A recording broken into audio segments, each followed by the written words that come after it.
Hi everyone, James Andadon here with Pillar 6 Advisors. Today is March 31st, 2022, and welcome to the second quarter market outlook.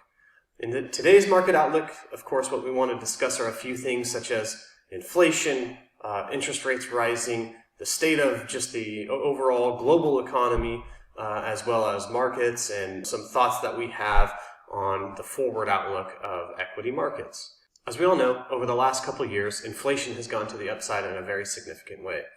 Recently, it's been much more significant than the past, but it's all been building on itself. And of course, we have a very tragic situation and just a humanitarian issue in Ukraine, and that's actually exacerbated some of it a bit. Currently, with the high prices of commodities and different inputs, businesses are having a tough time. So they either can eat the cost, which they typically are not going to do. So the alternative to that is they raise prices. Well, us as consumers, considering we're a consumer-based economy, we need to sit back and realize what something can cost right now may be more expensive in the future. So that may be something that ends up being cut from your budget, or maybe you end up looking for an alternative.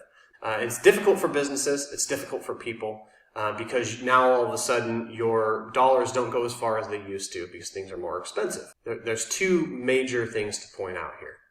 The first is we have moved into a different investing environment. Over the last 12 years, we've gone through a period of just continuing declining interest rates and continuing flat to little to no growth. I think it was hard for us to get over 2% inflation for quite some time. The second thing is recession risks are much higher. What I also want to help understand is recessions are actually necessary things for us as an economy. It's like it's like a healing process to go through just after a bubble is popped and burst. And I'm not saying that there's a bubble popping, but I am saying that the risks of recession are much higher now than they have been in a long time. The number one thing to remember is the Fed is doing what they can do to help us navigate through this. At their pace right now is talking about raising interest rates 5 to 7 times this year. My personal opinion is I don't think they'll be able to do that. A lot of that has to do with what's happening in Ukraine and Russia. But most importantly is they're working their best to try and navigate between raising too much too fast and not doing too much or doing too little too late. And so they're kind of dancing between this line to help go ahead and land our economy, as they say, at a soft landing. And so just because recession risks are higher doesn't mean that we absolutely are going into a recession. But also at the same time, if we do go into a recession, the only thing that we need to remember is, yes, our portfolios may look different. We may not have as much growth and as much things that, have really kind of been the leaders over the last bull market.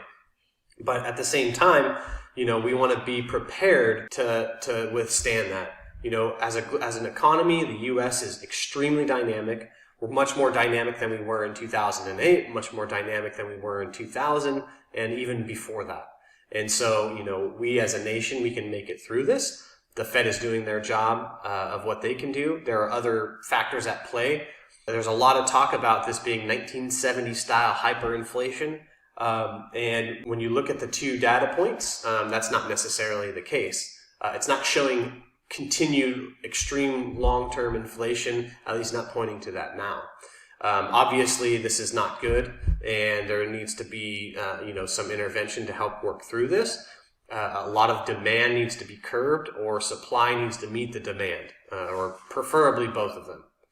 Thank you very much for listening to this. If you have any questions, please feel free to reach out. But I really appreciate the trust that you put in us. It's been a long slug over the last 12 to 14 months, and we'll continue to keep plugging away to do what will help us grow portfolios and help us sidestep any issues that we may need to in the future. Again, please feel free to reach out to us if you have any questions or just want to go ahead and talk about your portfolio, next steps, and see what our thoughts are as things progress. Talk to you guys soon.